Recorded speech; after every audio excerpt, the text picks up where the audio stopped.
Hi teachers அனைவருக்கும் வணக்கம். நம்ம லாஸ்ட்டாக பார்த்தீங்கன்னா ஒரு வீடியோ அப்டேட் பண்ணியிருந்தோம். பிடி அண்டு பிஜி டீச்சர்ஸ் வந்து என்னென்ன டிபார்ட்மெண்ட் எக்ஸாம்ஸ் வந்து எழுதணும், அதோட பேப்பர் கோடு எல்லாமே சொல்லியிருந்தோம். என்னென்ன அதுக்கான பேட்டர்ன் வந்து ஒரு சில பேர் வந்து கேட்டிருந்தாங்க. எவ்வளோ மார்க்ஸ்க்கு வந்து நடக்கும் அப்படிங்கிற மாதிரி கேட்டிருந்தாங்க.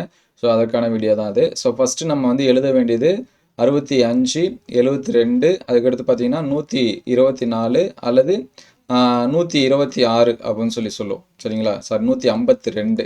ஸோ 124 அல்லது 152 சொல்லுவோம். அதுக்கடுத்து 172. இதுதான் நம்ம பிஜி டீச்சர்ஸ் வந்து எழுத வேண்டிய அந்த பேப்பர் கோடு. சரிங்களா?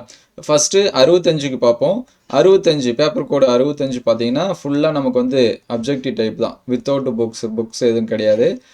இதில் வந்து 100 கொஷின்ஸ் வந்து இருக்கும். இதுக்கான டைமிங் பார்த்தீங்கன்னா 2.5 மணி நேரம். இதில் மினிமம் பாஸ் மார்க்கு நம்ம வந்து 45 மார்க்ஸ் எடுக்கணும். 45 மார்க்ஸ் எடுத்தால் பாஸு. இதில் 100 மார்க் நமக்கு என்ன இருக்கும் அப்படின்னா கொஷின்ஸ் இருக்கும். ஸோ இதை பாஸ் பண்ணுறது ரொம்ப ஈஸி. நீங்கள் இயர் கொஷின் படித்தாலே போதும். 5 இயர் கொஷின்ஸ் வந்து பாருங்கள். ஒவ்வொரு இயரும் நமக்கு 2 எக்ஸாம்ஸ் வந்து நடந்திருக்கும். ஒன்று மே மந்த் நடந்திருக்கும், அதுக்கடுத்து டிசம்பரில் நடந்திருக்கும். ரெண்டு இயர் கொஷினையும் பாருங்கள். அதுலேயே ஆன்சர்ஸ் கீயோட நமக்கு வந்து கொடுத்துருப்பாங்க. நீங்கள் அதை வந்து டவுன்லோட் பண்ணி அதை பிரிண்ட் அவுட்டு போட்டு படிச்சுக்கலாம். சரிங்களா? ஸோ அதுக்கடுத்து பார்த்தீங்கன்னா நமக்கு வந்து இருக்கக்கூடியது 72. இது வந்து ஸ்கூல் எஜுகேஷன் பேப்பர் 2 அப்படின்னு சொல்லுவோம். 62 பேப்பர் 1, இது வந்து பேப்பர் 2 அப்படின்னு சொல்லுவோம். இதுவும் அப்ஜெக்டிவ் டைப் தான். இது வந்து வித்தவுட் புக்ஸ் இல்லாமல் எழுதணும். இதுக்கான டைமிங் பார்த்தீங்கன்னா 2.5 மணி நேரம். ஸோ இதுலேயும் மினிமம் பாஸ் மார்க் பார்த்தீங்கன்னா 45, மேக்ஸிமம் 100 இருக்கும். ஸோ இதுக்குமே இயர் கொஷின் தான். சரிங்களா? ஃபுல்லாக நீங்கள் இயர் கொஷின் படித்தாலும் நமக்கு ரிப்பீட்டட் கொஷின் வந்து நிறையா இருக்கும்.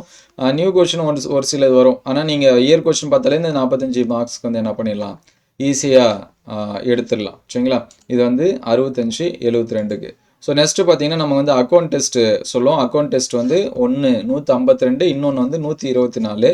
ஸோ ஃபஸ்ட்டு 152 பார்த்தீங்கன்னா அப்ஜெக்டிவ் டைப்பு 60 மார்க்ஸுக்கு நடக்கும். சரிங்களா? அப்ஜெக்டிவ் வந்து 60 மார்க்ஸு.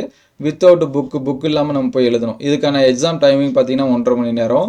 இதில் மினிமம் பாஸ் மார்க்கு 27 எடுக்கணும். ஸோ நம்ம இந்த அப்ஜெக்டிவ் பாஸ் பண்ணால் தான் நமக்கு டிஸ்கிரிப்டே என்ன பண்ணுவாங்க அப்படின்னா கரெக்ஷன் பண்ண ஆரம்பிப்பாங்க. அதர்வைஸ் அதை வந்து ரிஜெக்ட் பண்ணுவாங்க. நம்ம திருப்பி ஃபஸ்ட்லேருந்து எழுதுகிற மாதிரி இருக்கும்.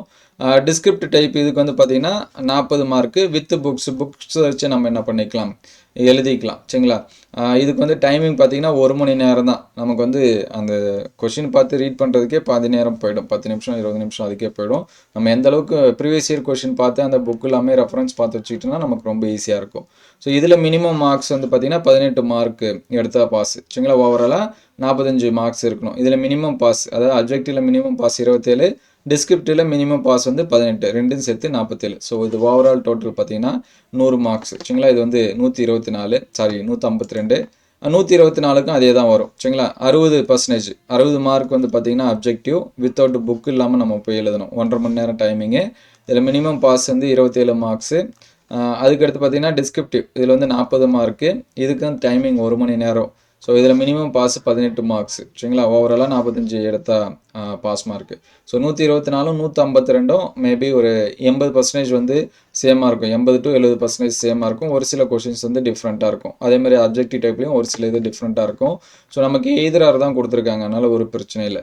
ஸோ நெக்ஸ்ட்டு பார்த்திங்க அப்படின்னா டிஓஎம் அப்படின்னு சொல்லுவோம். ஸோ இது வந்து பார்த்தீங்கன்னா 172. சரிங்களா? ஆஃபீஸ் மேனுவல் அப்படின்னு சொல்கிறது. இது வந்து 172 சொல்லுவோம். ஸோ இது வந்து பார்த்தீங்கன்னா இதற்கு முன்னாடி வரைக்கும் அப்ஜெக்டிவ் டிஸ்கிரிப்டிவ் இந்த மாதிரி இருந்துச்சு. சரிங்களா? இது வந்து எக்ஸிஸ்டிங் பேட்டர்னு.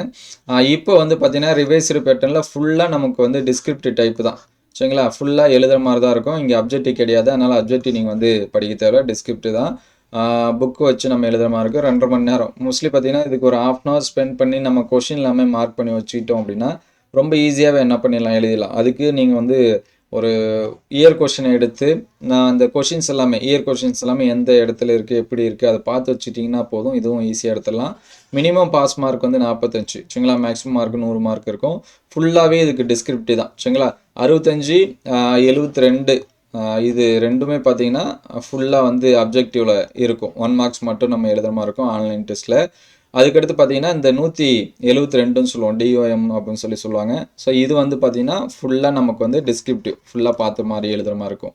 அதுக்கடுத்து 124, 152 நம்ம அந்த அக்கௌண்ட் டெஸ்ட் சொன்னோம் பார்த்தீங்களா, அதில் வந்து 60 மார்க்குக்கு நம்ம வந்து அப்ஜெக்டிவ் எழுதுகிற மாதிரி இருக்கும், 40 மார்க்கு டிஸ்கிரிப்டிவ் எழுதுகிற மாதிரி இருக்கும். இதுதான் எக்ஸாமோட பேட்டர்னு. ஸோ இயர் கொஷின் வந்து நல்லா பாருங்கள். அடுத்தடுத்த வீடியோவில் நம்ம இயர் கொஷின்ஸ் வந்து அப்டேட் பண்ணுவோம். உங்களுக்கு ஏதாவது டவுட் இருந்துச்சு அப்படின்னா கமெண்ட் பண்ணுங்கள். Thank you all.